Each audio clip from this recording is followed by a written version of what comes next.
I think some of this is pretty standard. Understanding rates in a market has never been harder and has never been more important.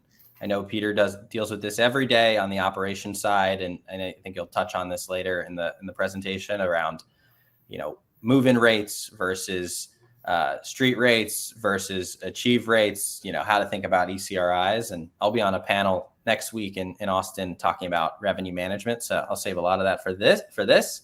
So a lot of people care about housing and tracking housing, but about 13% of your tenants are actually businesses.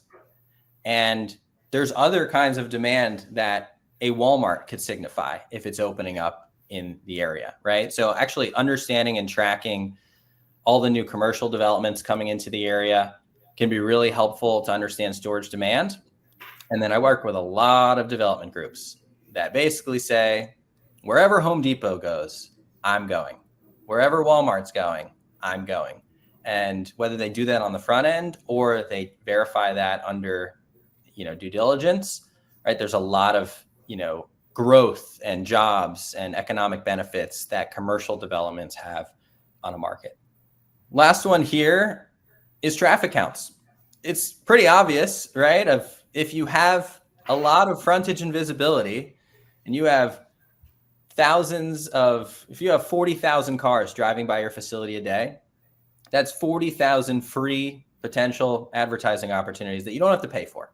Maybe you can pay for it in the form of new signage or better lighting or things like that. But almost 28% of customers actually learn about a facility just driving. So, being on in a location with a lot of good visibility, super important. And then 57% of customers rent from the first facility they contact. And which facility are they more likely to contact? The one that they see every day in person, or potentially the one that they see online first when they're searching. So understanding visibility and access is super critical to considering what storage properties you want to buy. And then even understanding this from an operational perspective, if you tell Peter, hey, we've got 50,000 cars a day, let's blow this up with signage, right?